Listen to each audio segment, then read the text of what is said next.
change that law.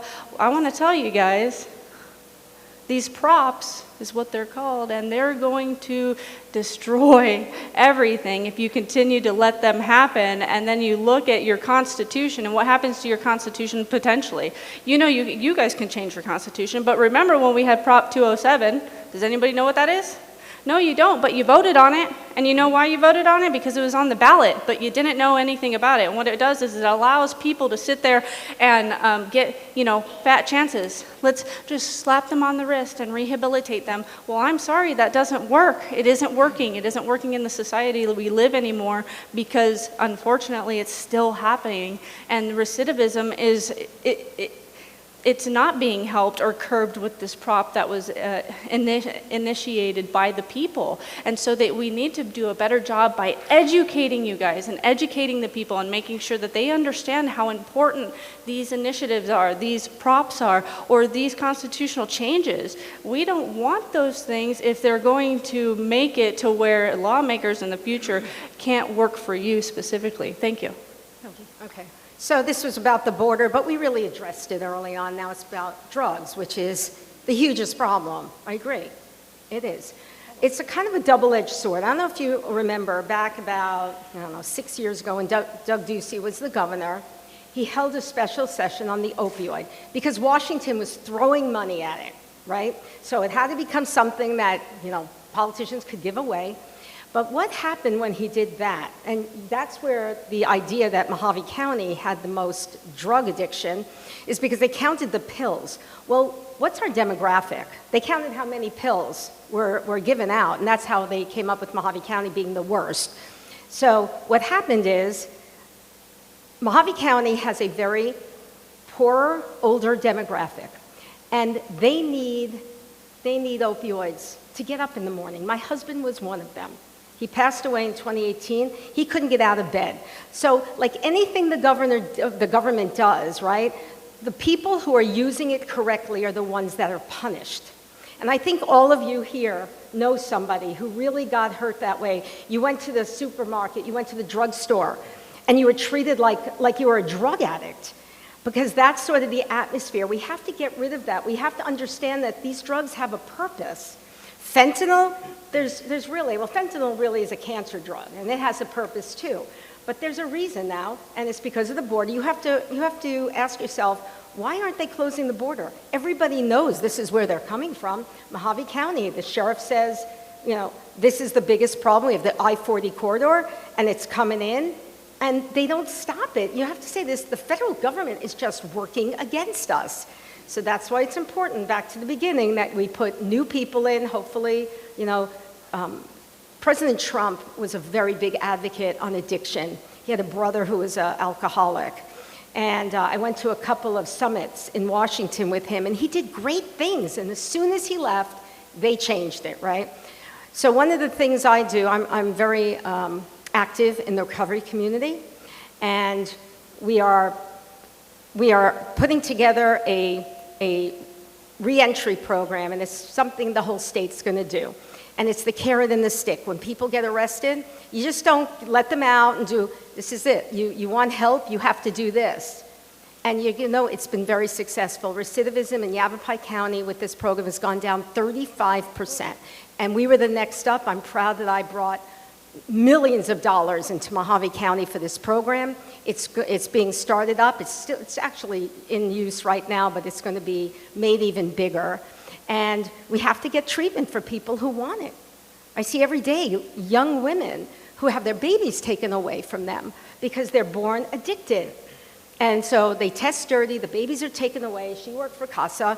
We see it every day. So they go to treatment. I happen to have been involved in a house called Hildy's House. They named it after me because I helped start it.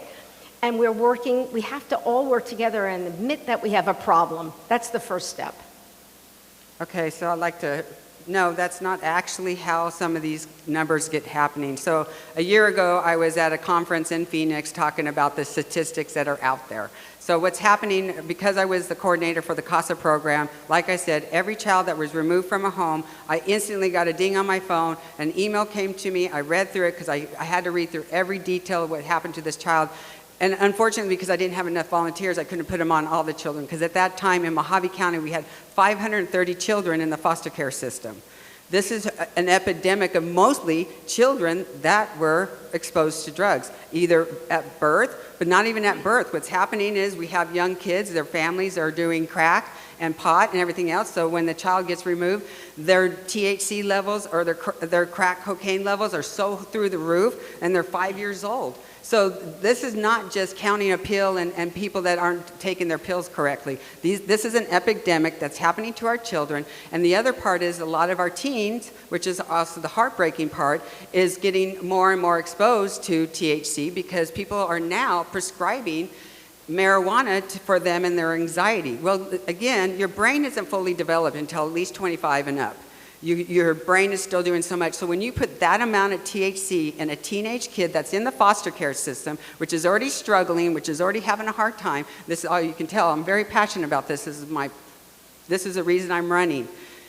These kids are our next kids that are having babies that are exposed. So yes, we need to make a change, but we're not doing it right, because if you keep adding new homes to keep putting people in these homes, but we're not changing how we're treating them, we're not fixing the problem. We're just creating bigger. I talk about an analogy. It's a hose. If you have a hose and you have from the foster care to this puddle, a lot of it turns into homeless kids. These kids go to homeless.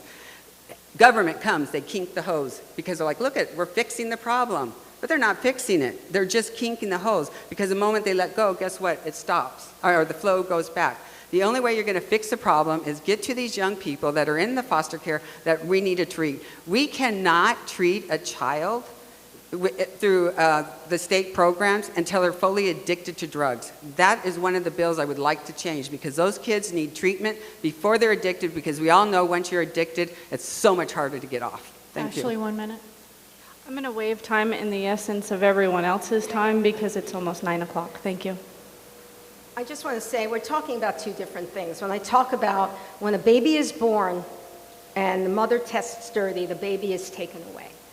If that woman goes to treatment, and real treatment, it's not just a flop house, we're talking real treatment. Like I said, the carrot and the stick. She can be reunited with her child, and they have a support system. That's what we're doing in Mojave County, and it is working. And we can go until 9:15 since we didn't start on time. What committees are you most interested in sitting on, and what are your priorities? I think you started last, so Ashley? I think I would like to go into the Judicial Committee. As everyone's aware, or isn't aware, and I was going to tell you, I'm a La Paz County deputy, or I'm a La Paz deputy county attorney, where I think there's a lot of things that can be fixed in order to make things better for the people in that sense. And then also, I think that when we talk about committees, it's going to be very hard to choose just one. So I chose Judicial because that's where I have the most experience.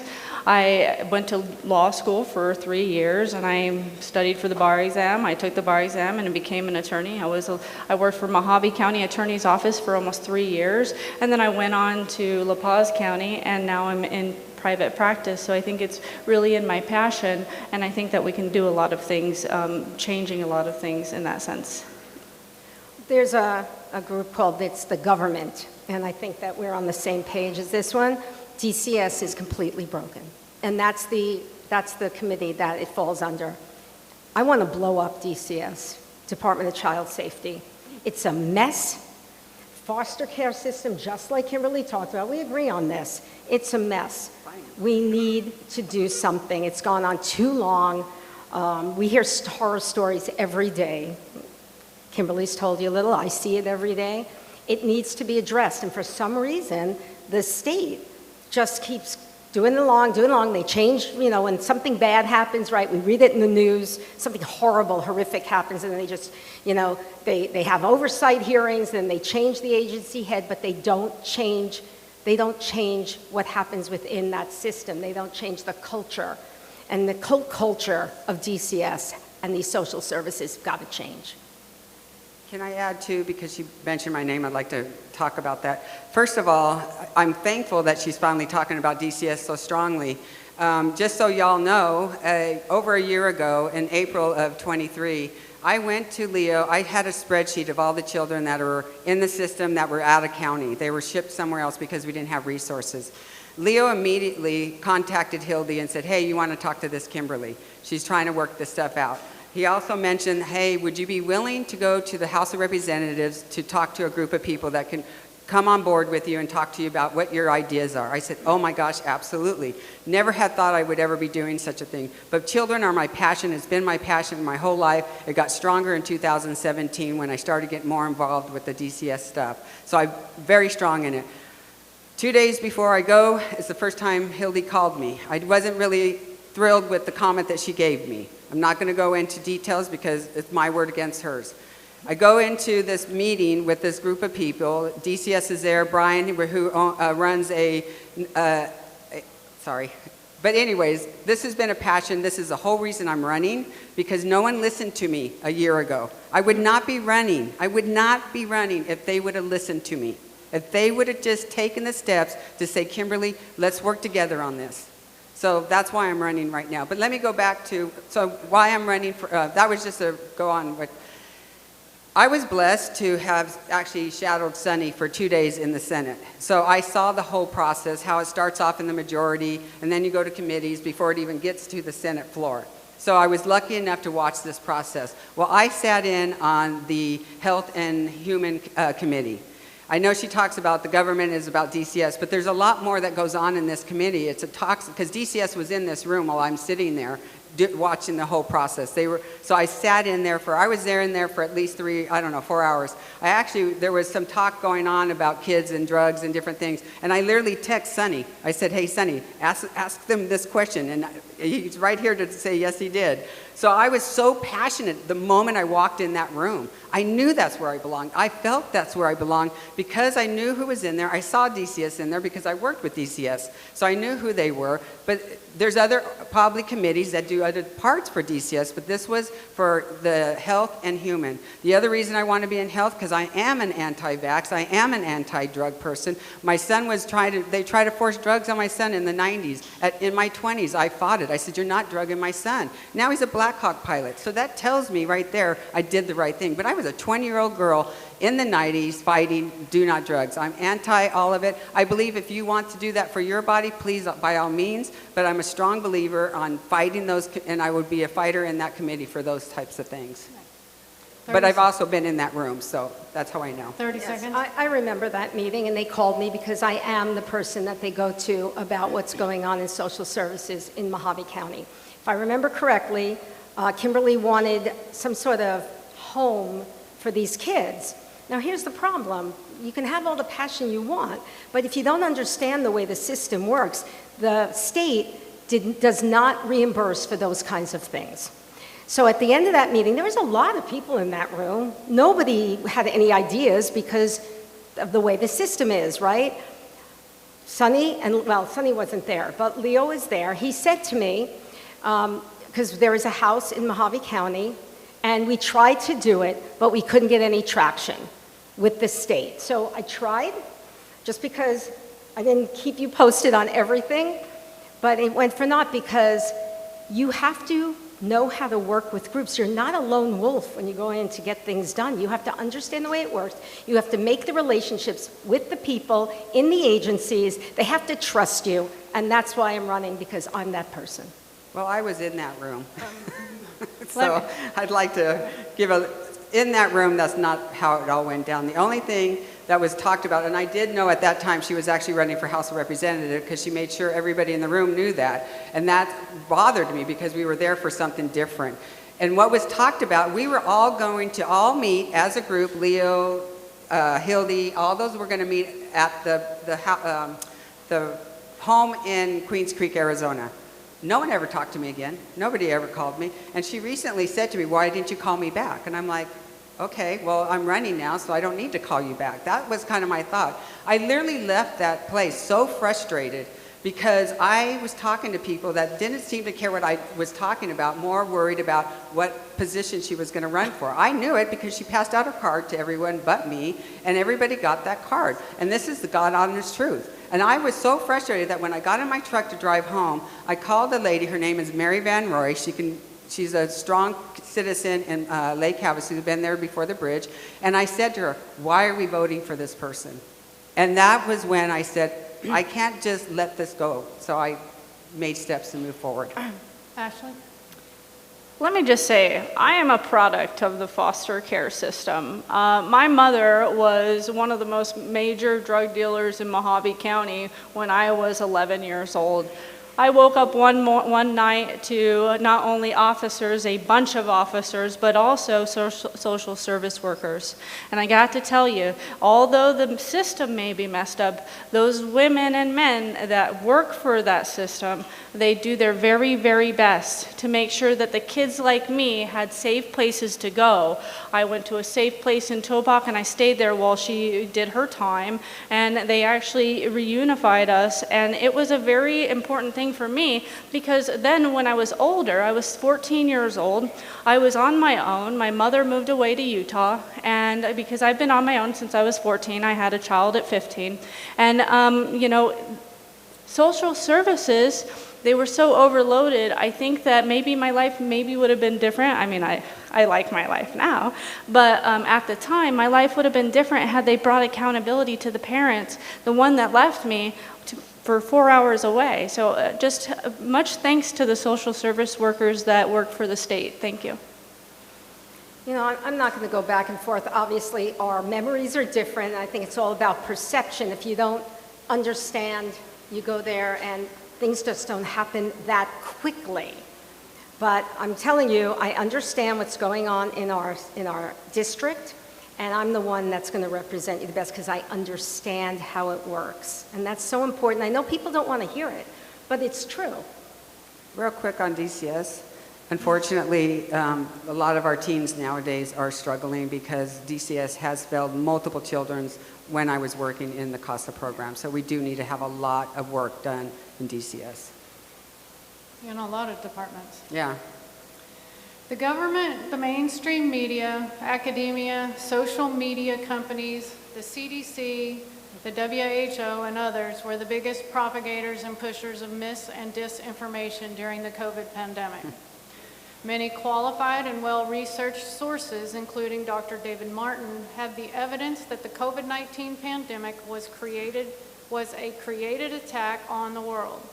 With the COVID vaccines now leading to more than 20 million deaths, not to mention destroying our economies and the mental and physical health of the people with the lockdowns, when the county faces this next created pandemic, if you are elected, how will you protect your constituents from the government and its assigns? I think... I'll go first, that's fine. That's okay. That helps. So from the very beginning, when Donald Trump came down, it was right after I was at actually a big Christian women's conference in packed house where he started talking about this whole virus coming. I immediately looked at my husband. I said, honey, this is a really bad flu. This is an election year. This is going to get ugly. Because I've always followed the craziness that happens during election year, and it happens all the time, where we have riots, we have all these things happening all the time. I have never been, like I said, I fought drugging my son in the 90s as a 20-year-old woman by myself. Nobody was standing with me. I've always stood by myself fighting because I believe in if you can't stand by yourself to fight, then you shouldn't be fighting. But also, I never do the flu shot. I never did. That's just who I am as a person. So obviously I did not do the vaccine. My husband didn't do the vaccine. He's actually the one person I know that never tested positive for COVID. So it kind of tells you a lot of things about that. But I didn't believe in it from the beginning. I'm also a person that truly never purchased a mask. If they didn't have one for me, I came in without it. I lived in California during this time. I threw 4 concerts in my driveway during the pandemic, in the heart of it. I had bands come out, and I would go around the whole neighborhood passing out flyers saying, come to this safe place, enjoy some music for 2.5 hours. Let's pretend this is even going on. And you would not believe, I have videos of it. It gives me chills to this day. I shared one the other day because it pops up on memory. But there were people in my streets, and I told them, hey, if you're comfortable with your mask, please wear your mask. If you don't want to be with groups, please don't sit with the groups. We lived in a cul-de-sac, so we had people throughout this cul-de-sac. It was the most beautiful time during this whole crazy time that I don't even like saying the word. And I tell you what, the kids were playing, they were writing, there was music, and one of the young girls that came, she was a singer at one of our churches in California, and at the end of the night, she sang Amazing Grace. And I'm telling you right there, that moment said everything. It gives me chills to this day. And there were so many people that stood up because they were crying because they were tired of what was going on. And I gave them a safe space, and I did it 4 times throughout the time because it gave them a safe space. Not only did I do that, but my backyard, my husband and I built it for church and Christ in our backyards with our own hands. I was a mentor mom for the MOPS group, which is Moms of Preschoolers. They couldn't go to church. We had 30, 40 young women in my backyard worshiping Christ, living life during all of it. Why? Because I knew it wasn't right. But you know what? Nobody bothered us, and I believe I was protected by God himself because I was doing what was right. So this is who I am. I'm a fighter even when nobody else is around me. I will not stand down on anything just because it's popular or somebody needs me to do something. That's who I am as a candidate, and that's who I will be as your leader. Ashley? Thank you. Just say no. I mean, let's get to the point where all of the masses say no. I was in law school when the pandemic hit, and so everything was shut down. Everything, except for myself and my other half, who were essential workers who went to work every day and had to work into people's homes, and nobody cared about that. So it was I think it was a stigma they placed on things, and they changed their mind based on who it was and what the agenda was. And if we need to start saying no, we need to stand up and say, absolutely not. Our county supervisors needed to say no. And they needed to say, hey, we're going to fight for our counties. The state needed to stand up and say, no, we're going to fight for our states. I'm an anti-vaxxer. As soon as the pandemic hit, I was homeschooling 5 children, mind you, who have never been vaccinated. But homeschooling 5 kids and going to school and teaching at a Montessori prep online, it was very difficult. I had a hard time, and I was like, you know what I need to do? I need to run for the school board. I need to get these schools back open so I don't have to have all these 5 kids with me all day long.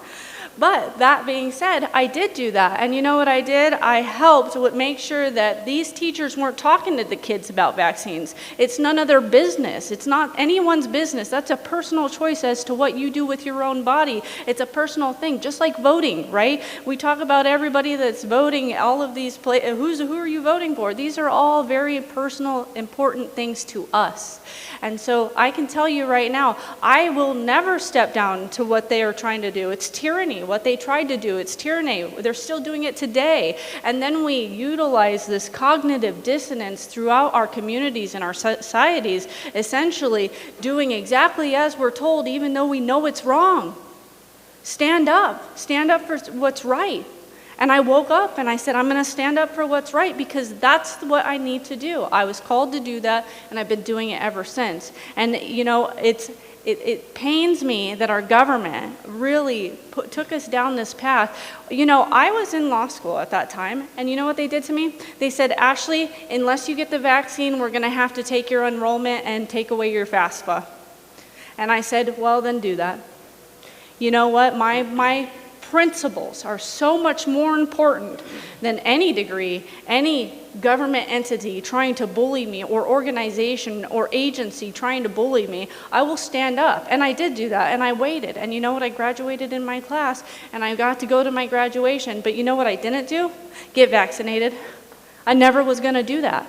Because we shouldn't have done what they said, because now what we're doing is we're dealing with the repercussions of what our society went through in the last 4 years, because we're still dealing with it today. Our economy was shut down. So make sure next time this happens, because you know they're going to try it again or something, you stand up for the people. Thank you. I believe that COVID will go down in history as the biggest mass murder in the history of the world. And we're still feeling the effects from it. I was with a woman who does estate planning in Havasu the other day, and she said to me, we're seeing so many more deaths than we've ever seen. And I said, what do you think that's from? And she said, the vaccine. And we know it, and let's face it, when this whole thing first happened, I was listening to what Deuce was saying about what La Paz did. We had to be, cognizant of what was going on. We were listening to it. It came from the government, but very quickly, we realized what was going to happen. And the county like La Paz opened up very quickly. The cities didn't. Bullhead City, Lake Havasu, Kingman, they closed. They had a mask mandate. We got rid of our mask mandate. And what people didn't know is that local government had the ability to just say no, like Ashley says. But they used the cover of the state because they were cowards. So Governor Ducey did this executive order where they had to shut down the amenities in parks, right? On one hand, they're telling us, go out and recreate. On the other hand, they're saying, if you're going to go recreate, you can't go to the bathroom. Because it would have closed all the bathrooms. It didn't make sense. We have a homeless problem in Bullhead City.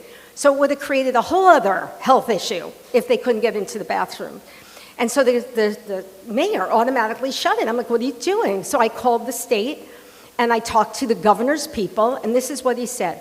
He said, we believe local elected officials know what's best for their constituents. And I told the mayor, and he said, I want to see that in writing. And I got it for him in writing.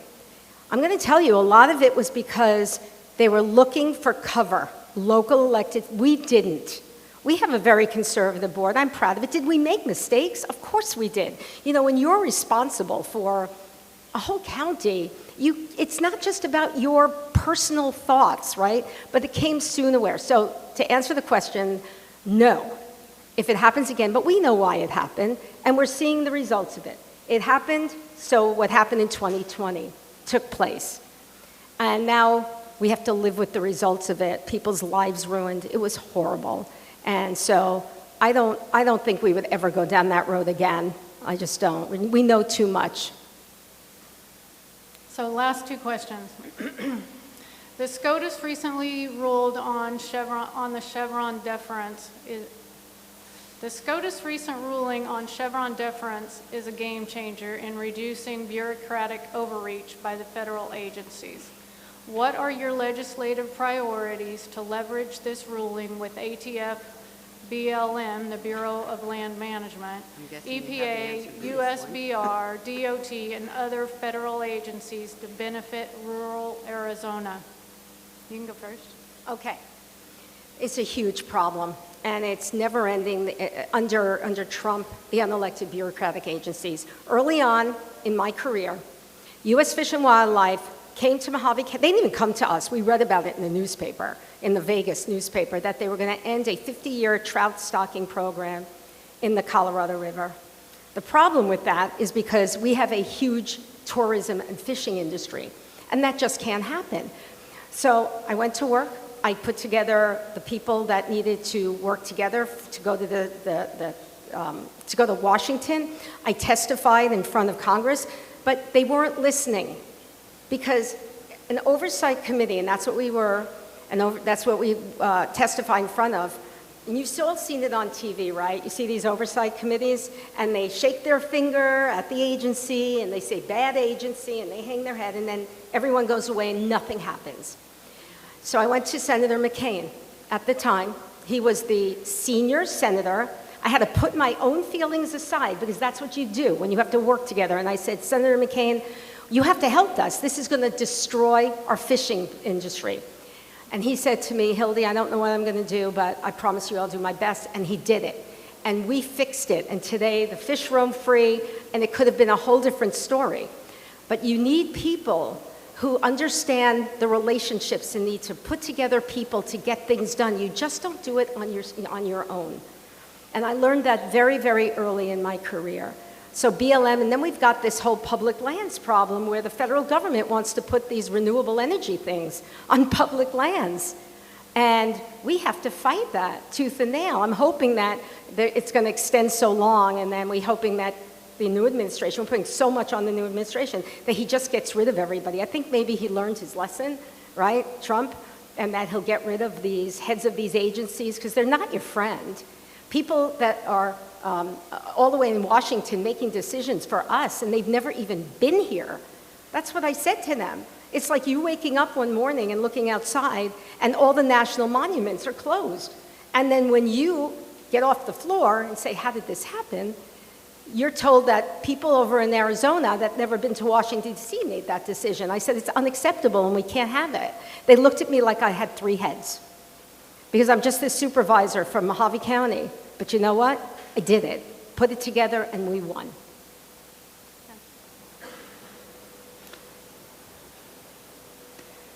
Thank you. Can you repeat the question, please? The SCOTUS recent ruling on Chevron deference is a game changer in reducing bureaucratic overreach by the federal agencies. What are your legislative priorities to leverage this ruling with ATF, BLM, EPA, USBR, DOT, and other federal agencies to benefit rural Arizona? Well, in the most easiest sense, we don't let them come after our people, right? That's the most easiest sense. That would be the ideology that we'd all love to have. And unfortunately, Chevron was a very important case because we have a lot of agencies that essentially run your lives. And we need, and I always say, just say no. I'm like, I won't even get a concealed weapons permit because I don't want the government to know what gun I have, right? But that's what we continue to do. We continue to sign up for things. We continue to allow them invading our lives. And that's what they do. They invade our lives. And so Vivek, I don't know if anybody knows who Vivek Ramaswamy is, but he was initially running for president. He said, let's just break them all down. Start fresh. Let's get rid of them. And that's what they should do. You know, the problem with the educational system didn't happen until the Department of Education was in effect, right? That was like 70s, 80s. We started to see the decline, and not only in arithmetic, but we also started to see the decline in society. Why? Because they had an agenda. It was something they worked on. This was going and flying under the Republican nose for years and decades. So no, we need to make sure that when our laws come out or we fight against laws, I think that, you know, we already have too many laws as it is. I don't know if anybody's seen the books of the ARS statutes, but it's massive. So we need to start working on mitigating those laws, mitigating agencies, mitigating their power to come in here and, you know what, fight for our citizens and say, you know what, then we'll send out our Coast Guard, we'll send out whoever we need to send out, and we'll fight for you. Because that's why people are angry, right? They're angry because the government isn't fighting for them. They're going around, they're doing the quid pro quo, the status quo, and all of these things. They're not thinking about the people. And you can roll your eyes all you want, but those are the facts. They forgot about us. They forgot about us, the people. And that is the truth. Our fiscal responsibility, we've gone up 5 to 7% in the last decade of our budget. And yeah, I can read a budget, and I can definitely read law, and I can write it too. And I can tell you right now, if you go through all of those books and you look through that budget, you can tell that the government has not worked for you, and that's what Arizona needs to start doing. The state legislator, the county supervisors, everybody needs to get together to make sure that we aren't invaded by the agencies. Thank you. Kimberly? So I have to agree with a lot of what she says. I'm so far against most of these organizations that are controlling us as a government. We need to, I know Trump even talks about how we're going to get rid, you know, I think we need to revamp the FBI. We need to, obviously, Secret Service. We have a lot of things that we need to get in there and clean house. But you also have to make sure when you vote somebody in that they're the type of person that can do all these decision making and vote that way because they're not owned by somebody else. So if you're voting for anybody that has people that are telling them how to vote, how to think, how to do things, that's where you get a problem. Because they can stand up here and say anything they want, but you have to look at where the money is. I'm always a big believer on follow the money, follow the money, follow the money. Those are where the votes come in. Those are the people that are controlling some of our organizations. But the education, I'm 100% behind that. I'm a school choice type person anyways, so we need to revamp it all. But I would say demolish the Department of Education. But yes, we need to get in there, and we need to clean house, and we need to clean it fast. All right, last question. There is a trend of voters simply voting against a candidate rather than voting for a candidate. Tell us what you bring to the table that is different, that will improve not only the state, but the county, and what legislation you will sponsor, and why we should vote for you. If you'd like to go first. Okay. So something you learned during the last hour and a half is that I have the experience it takes to go down there. And I have worked, my relationships are at local government. I love local government. And I want to go down there and protect local government. We have people, I personally feel, and Mr. Borelli might, he was actually in city council. I believe that no one should run for state unless they have local government experience, because this is where the rubber meets the road. You want to talk about the people? We talk to people every day. When I go into Walmart, when I go to get gas in my car, people come over to me and we talk. And sometimes, I don't know if Senator Borelli is going to like this, but sometimes the state passes laws that hurt us. And I know how they do it, and I know how to stop it. But for me, I have the relationships. You know, we keep talking about teamwork. That's how you get things done. You're not going to go down there and be rogue and get things done. That's just the honest truth. I'm not going to lie to you. There are 30 people in the state Senate, and everyone wants the things for themselves, so you have to know how to work together. I know all of the county supervisors from Deuce Minor and Holly worked together for years. I know all the city council people. I don't know the ones in the pause, but I'll learn. And that is how you get things done. You talk to people, and then you go down there and you work together. And that's what I bring to this race. That's what I bring to the state Senate. That is why Paul Gosar, Sonny Borelli, Leo Biasucci, and John Gillette support me. In fact, it was actually Senator Borelli who came to me and asked me to run for his seat that he knew he was going to have to vacate. And now he's running for county supervisor, which is a double whammy because we can work together. He knows you guys in La Paz. It's going to be just an extra added benefit for who's ever down there at the Senate. And I hope that's me, and I hope you can support me. Thank you. So we talk about relationships and experience. And what we have to keep in mind is there's been many times where I've been disappointed with my legislators. There's been many times that things have been passed that weren't read. And I can tell you, as far as some of those things, they were very important, like PC-Gate. Do any of you know what PC-Gate is? I do. And you know what the excuse was? Was that the bills are too long to read. And this was an 8-page bill, okay? 8 pages. I think that it's very important that you get to know that your legislators will read the bills and make sure that they're passing laws or fighting against laws that are important to you. And on top of that, you know, I did go to law school. I did make sure that I fought through that time in COVID when I almost lost everything. But I did. I fought through it, and I still worked for the state. I still work for the people because it's the people, right? I can write legislation. So none of those bureaucratic lawyers, because most of them are, you want to talk about inundation and working together with the opposing side? Imagine being one of 2 people in your 99 class that are Republican. The rest are liberal Democrats. Imagine that. That's 99 in my cohort, and only me and one other person were Republican. So that has to tell you a lot, right? I mean, I knew how to work with them. We worked together and we made things work, even though I didn't agree with how they addressed things and how they skewed the law. See, what you don't understand is there's a difference between ordinances, there's a difference between all of these things, and you need somebody that's in there that can write these laws, or they can read the laws to make sure, I'm sorry, I'm distracted from the talking in the back, but you need to be able to write these laws, and you need to be able to make sure that these lawyers are not passing anything on over past you, and I can do that. I read laws for a living, and it's very important. I think that we need to get back to the fact of making sure that we read and pass our own stuff, and instead of sitting there and shaking hands, getting to know people, oh, we have relationships. Well, I have experience. I'm qualified. I'm massively qualified to go and work on legislation. I do it every day. So, I just want to thank everyone here tonight in Quartzsite. I love the fact that it's a little bit cooler tonight than it was the last time I was here and saw some of your wonderful faces. And I just want to thank you for your support, because whoever you vote for you need to make sure that you've done your own research and you do your homework instead of just doing a golden ticket or seeing signs or all of these things. You need to make sure you do your homework. And I think America forgot to do their homework, and we're forgetting to do that every single day. So I have a radio show. I say it every time at the end. Do your research when you're voting. Thank you.